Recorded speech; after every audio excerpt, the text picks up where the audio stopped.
Hi friends, welcome back to my YouTube channel. Friends, ಇವತ್ತಿನ recipe ನುಗ್ಗೆಕಾಯಿ ಸಾಂಬಾರು. ಈ ನುಗ್ಗೆಕಾಯಿ ಸಾಂಬಾರನ್ನ ಯಾವ ರೀತಿ ಮಾಡೋದು ಅಂತ ನೋಡ್ಕೊಂಡು ಬರೋಣ. ನಾನಿಲ್ಲಿ ತೊಗರಿಬೇಳೆ ಮತ್ತು ನುಗ್ಗೆಕಾಯಿನ ಹಾಕಿ ಸಾಂಬಾರು ಮಾಡಿದ್ದೀನಿ. ಈ ಸಾಂಬಾರನ್ನ ಯಾವ ರೀತಿ ಮಾಡೋದು ಅಂತ ನೋಡ್ಕೊಂಡು ಬರೋಣ. ನಾನಿಲ್ಲಿ ಒಂದು ಕುಕ್ಕರ್ನ ತೊಗೊಂಡು ಅದಕ್ಕೇ 100 ಗ್ರಾಮ್ ಆಗುವಷ್ಟು ತೊಗರಿಬೇಳೆನ ತೊಗೊಂಡಿದ್ದೀನಿ. ಕ್ಲೀನಾಗಿ ತೊಳೆದು ಇದಕ್ಕೇ ಒಂದು 2 ಟೊಮಟೊನ ಈ ರೀತಿ ಹೆಚ್ಚಿ ಹಾಕ್ಕೊಂಡಿದ್ದೀನಿ. ಇದಕ್ಕೆ ಒಂದು 2 ಹಸಿಮೆಣಸಿನ್ಕಾಯಿ ಮತ್ತು 1 ಗಡ್ಡೆ ಈರುಳ್ಳಿನ ಈ ರೀತಿ ಕಟ್ ಮಾಡಿ ಸೇರಿಸ್ಕೊಂಡಿದ್ದೀನಿ.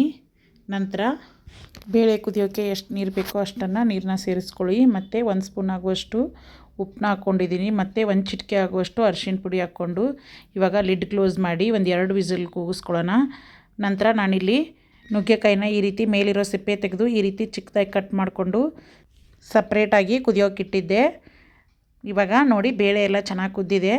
ಇವಾಗ ಇದನ್ನು ಒಂದು ಸ್ಪೂನಿಂದ ಈ ರೀತಿ ಟೊಮೊಟೊ ಎಲ್ಲ ಮೆತ್ತಗಾಗುವಂಗೆ ಮಿಕ್ಸ್ ಮಾಡ್ಕೊಳ್ಳಿ. ಇಲ್ಲಾಂದರೆ ಸ್ಮ್ಯಾಶರ್ ಇದ್ದರೆ ಸ್ಮ್ಯಾಶರಿಂದಾದ್ರೂ ಸ್ಮ್ಯಾಶ್ ಮಾಡ್ಕೋಬೋದು. ನಾನಿಲ್ಲಿ ನುಗ್ಗೆಕಾಯಿನ ಸಪ್ರೇಟಾಗಿ ಕುದಿಯೋಕ್ಕಿಟ್ಟಿದ್ದೆ. ಇದರಲ್ಲೇ ಹಾಕಿದರೆ ಎಲ್ಲ ಸ್ಮ್ಯಾಶ್ ಆಗೋಗುತ್ತೆ ಅಂತ ನೋಡಿ. ಈ ರೀತಿ ಚೆನ್ನಾಗಿ ಸ್ಮ್ಯಾಶ್ ಮಾಡ್ಕೊಂಡ್ಮೇಲೆ ಮೊದಲೇ ಕುದಿಸಿರೋ ನುಗ್ಗೆಕಾಯಿನ ಇದಕ್ಕೆ ಸೇರಿಸ್ಕೊಳ್ಳಿ. ಈ ರೀತಿ ಸಪ್ರೇಟಾಗಿ ಕುದಿಸ್ಕೊಳ್ಳೋದ್ರಿಂದ ನುಗ್ಗೆಕಾಯಿ ಒಡೆಯೋದಿಲ್ಲ. ನೋಡಿ, ಈ ರೀತಿ ಚೆನ್ನಾಗಿ ಮಿಕ್ಸ್ ಮಾಡ್ಕೊಳ್ಳಿ. ಸಾಂಬಾರಿಗೆ ನೀರು ಎಷ್ಟು ಬೇಕೋ ಅಷ್ಟನ್ನು ಸೇರಿಸ್ಕೊಂಡು 1 ಸ್ಪೂನ್ ಆಗುವಷ್ಟು ಖಾರದ ಪುಡಿನ ಹಾಕ್ಕೊಳ್ತಾ ಇದ್ದೀನಿ. ನಿಮಗೆ ಖಾರಕ್ಕೆ ಎಷ್ಟು ಬೇಕೋ ಅಷ್ಟನ್ನು ಖಾರನ ಹಾಕ್ಕೊಳ್ಳಿ. ಇವಾಗ ಚೆನ್ನಾಗಿ ಮಿಕ್ಸ್ ಮಾಡ್ಕೊಳ್ಳಿ.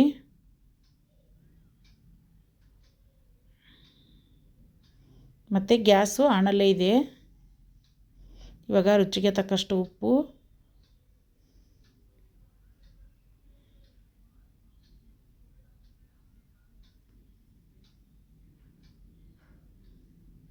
ಮತ್ತು 1 ಸ್ಪೂನ್ ಆಗುವಷ್ಟು ಬೆಲ್ಲನ ಹಾಕ್ಕೊಂಡಿದ್ದೀನಿ.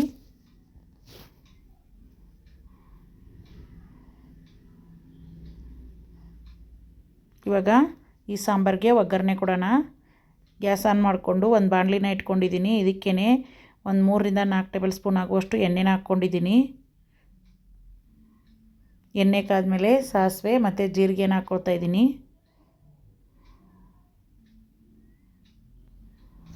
ಮತ್ತು ಸಾಸಿವೆ ಜೀರಿಗೆ ಚಟಪಟ ಅಂದಮೇಲೆ 1 ಗಡ್ಡೆ ಬೆಳ್ಳುಳ್ಳಿನ ಈ ರೀತಿ ಸಿಪ್ಪೆ ತೆಗೆದು ಜಜ್ಜಿ ಸೇರಿಸ್ಕೊಳ್ತಾ ಇದ್ದೀನಿ.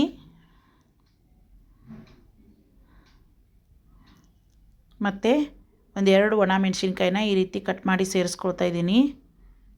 ಮತ್ತು 1 ಕಡ್ಡಿ ಕರಿಬೇವು ಮತ್ತು 1 ಚಿಟಿಕೆ ಹಿಂಗನ್ನ ಹಾಕ್ಕೊಂಡು ಚೆನ್ನಾಗಿ ಮಿಕ್ಸ್ ಮಾಡ್ಕೊಳ್ಳಿ. ನೋಡಿ, ಇವಾಗ ಚೆನ್ನಾಗಿ ಮಿಕ್ಸ್ ಮಾಡಿಕೊಂಡು ಇವಾಗ ಒಗ್ಗರಣೆ ಆಗಿದೆ. ಇದನ್ನು ಸಾಂಬಾರಿಗೆ ಸೇರಿಸ್ಕೊಳ್ಳೋಣ.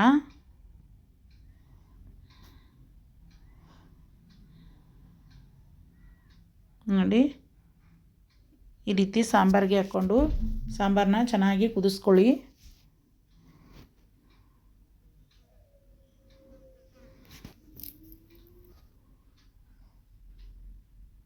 ಮತ್ತು ಯಾರೆಲ್ಲ ನನ್ನ ಚಾನಲ್ನ ಸಬ್ಸ್ಕ್ರೈಬ್ ಮಾಡದೆ ನೋಡ್ತಾ ಇದ್ದೀರಾ, ಪ್ಲೀಸ್ ಸಬ್ಸ್ಕ್ರೈಬ್ ಮಾಡಿಕೊಂಡು ಸಪೋರ್ಟ್ ಮಾಡಿ.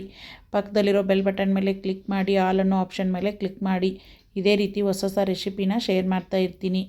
ನೋಡಿ, ಈ ರೀತಿ ಸಾಂಬಾರನ್ನ ಚೆನ್ನಾಗಿ ಮಿಕ್ಸ್ ಮಾಡಿಕೊಂಡು ಕುದಿಯೋಕ್ಕೆ ಬಿಡೋಣ.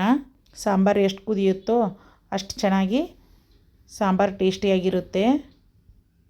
ನೋಡಿ, ಸಪ್ರೇಟಾಗಿ ನುಗ್ಗೆಕಾಯಿ ಕುದಿಸಿರೋದ್ರಿಂದ ನುಗ್ಗೆಕಾಯಿ ಒಡೆದಿಲ್ಲ. ಇಲ್ಲಾಂದರೆ ಬೇಳೆ ಜೊತೆನೇ ಕುದ್ರೆ ಎಲ್ಲ ಮೆತ್ತಗಾಗ್ಬಿಡುತ್ತೆ. ಅದಕ್ಕೆ ಸಪ್ರೇಟಾಗಿ ಕುದಿಸ್ಕೊಳ್ಳಿ. ನೋಡಿ, ಈ ರೀತಿ ಚೆನ್ನಾಗಿ ಕುದಿ ಬಂದಮೇಲೆ ಇದೇ ಟೈಮಲ್ಲಿ ಉಪ್ಪು ಖಾರನ ಚೆಕ್ ಮಾಡ್ಕೊಳ್ಳಿ. ಮತ್ತು ಉಪ್ಪು ಕಡಿಮೆ ಆದರೆ ಉಪ್ಪನ್ನ ಸೇರಿಸ್ಕೋಬಹುದು. ನೋಡಿ, ಈ ರೆಸಿಪಿ ತುಂಬಾ ಚೆನ್ನಾಗಿರುತ್ತೆ. ಈ ನುಗ್ಗೆಕಾಯಿ ಸಾಂಬಾರು ಬಿಸಿ ಬಿಸಿ ಅನ್ನಕ್ಕೆ ಮತ್ತು ಇಡ್ಲಿ ದೋಸೆಗೆ ಎಲ್ಲದಕ್ಕೂ ಸೂಪರ್ ಕಾಂಬಿನೇಷನ್ ಅಂತಲೇ ಹೇಳ್ಬೋದು. ನೋಡಿ, ಈ ರೀತಿ ತೊಳೆದು ಕಟ್ ಮಾಡಿರೋ ಕೊತ್ತಂಬರಿನ ಹಾಕ್ಕೊಂಡು ಚೆನ್ನಾಗಿ ಮಿಕ್ಸ್ ಮಾಡಿಕೊಂಡು ಗ್ಯಾಸ್ ಆಫ್ ಮಾಡ್ಕೊಳ್ಳಿ. ಮತ್ತು ಈ ರೆಸಿಪಿ ನಿಮಗೆ ಇಷ್ಟ ಆದರೆ ಈ ವಿಡಿಯೋಕ್ಕೆ ಒಂದು ಲೈಕ್ ಮಾಡಿ, ನಿಮ್ಮ ಫ್ಯಾಮಿಲಿ ಫ್ರೆಂಡ್ಸ್ ಜೊತೆ ಶೇರ್ ಮಾಡ್ಕೊಳ್ಳಿ. ಇದೇ ರೀತಿ ಹೊಸ ರೆಸಿಪಿನ ಶೇರ್ ಮಾಡ್ತಾ ಇರ್ತೀನಿ.